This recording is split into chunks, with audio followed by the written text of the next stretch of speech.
Cześć, witajcie na kanale Orchideli w kolejnym filmie. Dzisiaj pyszny, jednocześnie naprawdę prosty w przygotowaniu chleb tostowy. Jestem przekonana, że gdy raz spróbujecie, już nigdy nie kupicie chleba tostowego w sklepie. A dokładny przepis na ten chleb, jak również więcej przepisów na chleby i bułki i nie tylko, znajdziecie na orchideli.com. No i oczywiście na tym kanale na playliście pieczywo. I jeszcze tradycyjnie zachęcam Was do zasubskrybowania kanału, aby nie ominęły Was żadne nowe przepisy. A łapkę w górę dają dzisiaj wszyscy wielbiciele mięciutkiego i świeżutkiego chleba.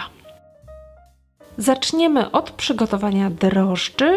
300 ml, czyli mniej więcej 1,1/4 szklanki wody, jedno opakowanie 7 g suchych drożdży i 50 g miękkiego masła podgrzewamy razem do rozpuszczenia masła.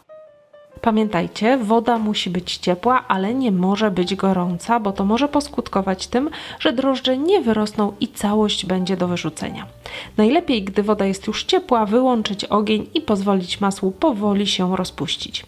A ja tak skoncentrowałam się na właściwej temperaturze wody, że zapomniałam jeszcze dodać cukier. A zatem dodajemy jeszcze 3 łyżki, czyli około 30 g cukru, mieszamy i całość odstawiamy na 5 do 10 minut.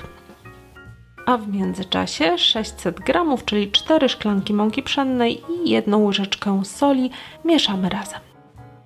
Następnie dolewamy namoczone drożdże i całość najpierw lekko mieszamy, a później zagniatamy.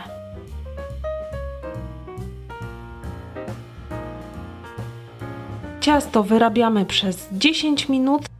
Na początku może być ono nieco klejące, ale później powinno już być gładkie i sprężyste. Gotowe ciasto przekładamy do miski, przykrywamy wilgotną ściereczką i odstawiamy do wyrośnięcia na mniej więcej 1,5 godziny.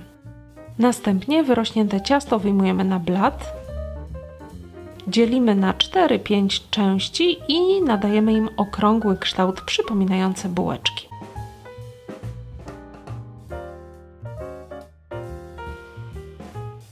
Blaszkę o wymiarach 10 na 28 cm smarujemy masłem i układamy przygotowane kawałki ciasta jeden obok drugiego. Tak przygotowany chleb przykrywamy i odstawiamy do wyrośnięcia na kolejne 30 minut. Gdy ciasto już wyrośnie, wierzch smarujemy mlekiem wymieszanym z odrobiną rozpuszczonego masła i wstawiamy do nagrzanego piekarnika na drugi poziom od dołu. Chleb pieczemy w temperaturze 180 stopni przez około 30-35 minut. Na dnie piekarnika dobrze jest też ustawić parujące naczynie z wodą. A po upieczeniu chlebek wyjmujemy z piekarnika, jego wierzch można jeszcze dodatkowo posmarować masłem. Dobrze jest poczekać z krojeniem, aż chleb wystygnie, ale niestety nie będę Was oszukiwać, najlepszy jest jeszcze ciepły. Smacznego!